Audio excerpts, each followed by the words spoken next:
ಇನ್ನು ಈ ಕಂದಾಯ ಇಲಾಖೆಯ ಬೃಹತ್ ಬ್ರಹ್ಮಾಂಡ ಜಗಳ ಒಂದು ಬೆಳಕಿಗೆ ಬಂದಿದೆ. ಕಂದಾಯ ಇಲಾಖೆ ತುಂಬೆಲ್ಲ ಅಧಿಕಾರಿಗಳ ಜಗಳವಂತೆ ಒಂದು ಕುರ್ಚಿಗೆ 2-3ರಿಂದ ಹೊಡಿಬಡಿ ಪಾಲಿಟಿಕ್ಸ್ ಕೂಡ ನಡೀತಿದೆಯಂತೆ.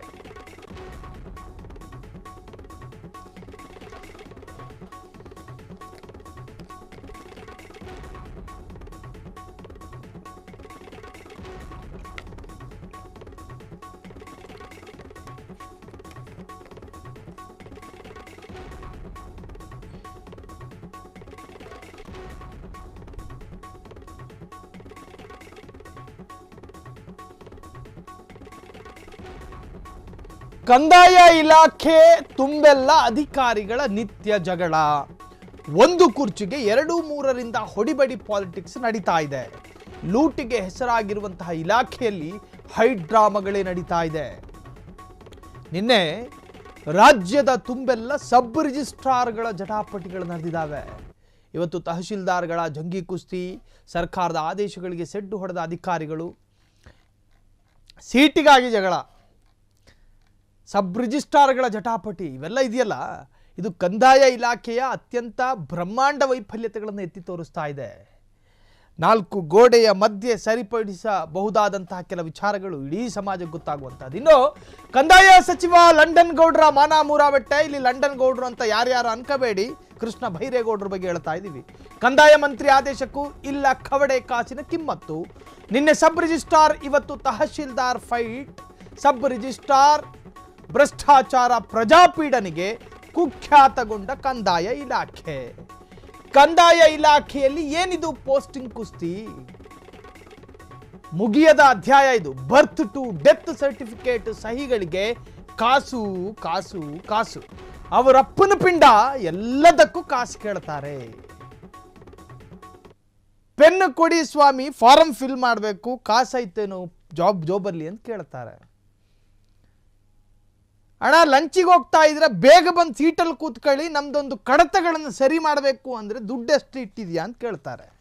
ಇದು ಕಂದಾಯ ಇಲಾಖೆಯ ಹಸಿ ಹಸಿ ಅಕ್ರಮದ ಕಥೆ. ಕಂದಾಯ ಇಲಾಖೆಯಲ್ಲಿ ನಿಷ್ಠಾವಂತ ಪ್ರಾಮಾಣಿಕ ಅಧಿಕಾರಿಗಳು ಇದ್ದಾರೆ ಅಂತ ಹೇಳಿ ನಿಮಗೆ ನಾವು ಸವಾಲು ಹಾಕ್ತೀವಿ. ನಿಮಗೆ ಒಬ್ಬನ್ನ ತೋರ್ಸಕ್ಕೆ ಸಾಧ್ಯನಾ? ಇರಬಹುದು, 100ರಲ್ಲಿ 2 ಜನ ಇರ್ಬೋದು, ತೋರಿಸ್ಲೂಬಹುದು. ಕಂದಾಯ ಇಲಾಖೆಯಲ್ಲಿ ನಡೆಯುವಂತಹ ಲಂಚಾವತಾರ ಬೇರೆ ಯಾವ ಇಲಾಖೆಯಲ್ಲೂ ಕೂಡ ನಡೆಯಲ್ಲ. ನಶೆ ಬರೋ ಅಬಕಾರಿ ಇಲಾಖೆಯಲ್ಲೇ ನಡೆಯಲ್ಲ. ಏನು ಹೇಳ್ತೀರಿ? ಕುಡಿದ್ರೆ ಕಿಕ್ಕೇರ ಅಬಕಾರಿ ಇಲಾಖೆಯಲ್ಲಿ ಇಷ್ಟ ಭ್ರಷ್ಟಾಚಾರಗಳು ನಡೆಯಲ್ಲ, ಕಂದಾಯ ಇಲಾಖೆಯಲ್ಲಿ ನಡೆಯುತ್ತೆ. ನಾವು ಆ ಸಾಲನ್ನು ಹಾಕಿದ್ದೆ ಅದಕ್ಕೆ.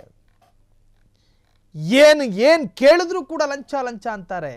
ಇವತ್ತು ಪೋಸ್ಟಿಂಗ್ ವಾರ್ಗಳು ನಡೀತಾ ಇದ್ದಾವೆ. ನಮಗೆ ಈ ತರಹದ ಆಯಕಟ್ಟಿನ ಸ್ಥಳಗಳಿಗೆ ಪೋಸ್ಟಿಂಗ್ ಕೊಡಬೇಕು, ನಮಗೆ ಇಂತಿಷ್ಟು ಜಾಬಿಗೆ ಬಂದು ಸೇರುವಂತಹ ಜಾಗಕ್ಕೆ ಪೋಸ್ಟಿಂಗ್ ಕೊಡಬೇಕು. ಇದು ಕಂದಾಯ ಇಲಾಖೆದ ಹಣೆ ಬರ ಹೇಳ್ತಾ ಇರೋದು, ಇವ್ರ ಕರ್ಮನ ನಾವು ಹೇಳ್ತಿರುವಂತಹದ್ದು.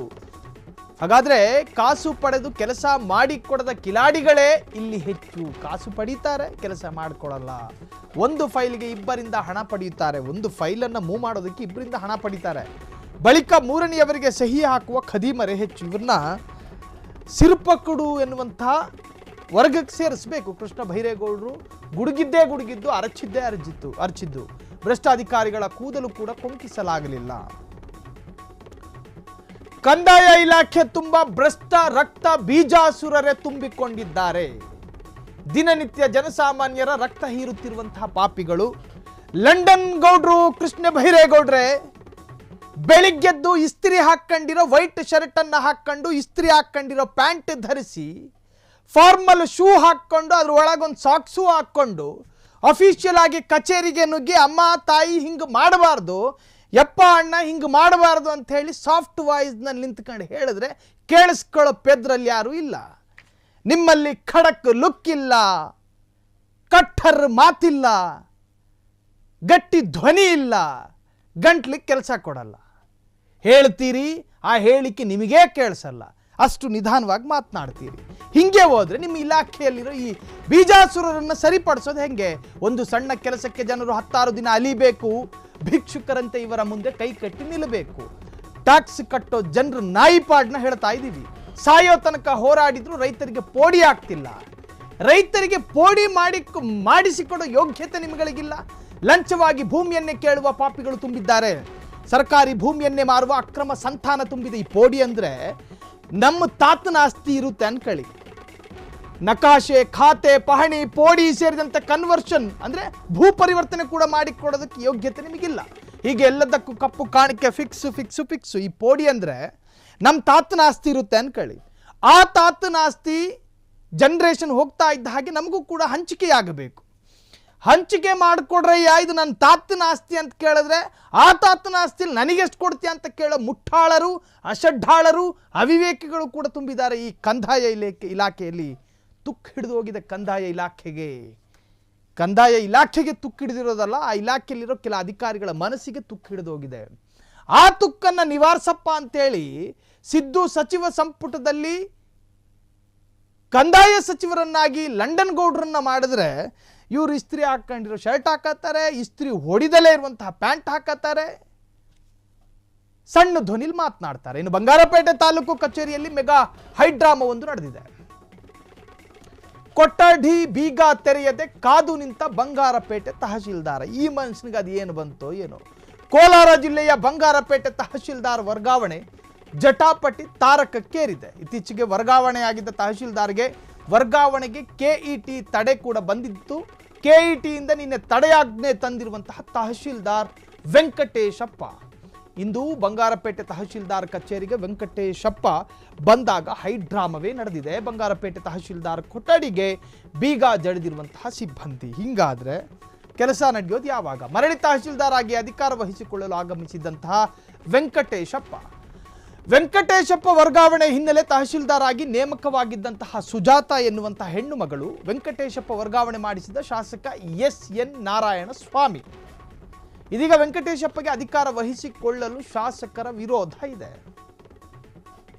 ಸ್ಥಳಕ್ಕೆ ಆಗಮಿಸಿದ ಬಂಗಾರಪೇಟೆ ಹಾಲಿ ತಹಶೀಲ್ದಾರ್ ಸುಜಾತ ಕೋರ್ಟ್ ಆದೇಶದಂತೆ ಎಲ್ಲವೂ ಕೂಡ ನಡಿಬೇಕು. ಕಂದಾಯ ಇಲಾಖೆ ಇವತ್ತು ನೋಡಿ ಆ ಸ್ಕ್ರೀನ್ನಲ್ಲಿ ನಿಮಗೆ ಆ ದೃಶ್ಯ ಕಾಣ್ತಾ ಇದೆ. ವರ್ಗಾವಣೆಗೊಂಡಂತಹ ವ್ಯಕ್ತಿ ಮತ್ತೆ ಅಧಿಕಾರ ವಹಿಸಿಕೊಳ್ಳೋದಕ್ಕೆ ಬರ್ತಾನೆ. ಈಗಿನ ಹಾಲಿ ತಹಶೀಲ್ದಾರ್ ಸುಜಾತ ಆ ಸ್ಥಳಕ್ಕೆ ಬರುವಂತಹ ಒಂದು ಎಕ್ಸ್ಕ್ಲೂಸಿವ್ ಆದಂಥ ದೃಶ್ಯವನ್ನು ನೀವೀಗ ಫ್ರೀಡಮ್ ಟಿವಿಯ ಸ್ಕ್ರೀನ್ ಮೇಲೆ ಗಮನಿಸ್ತಾ ಇದ್ದೀರಿ.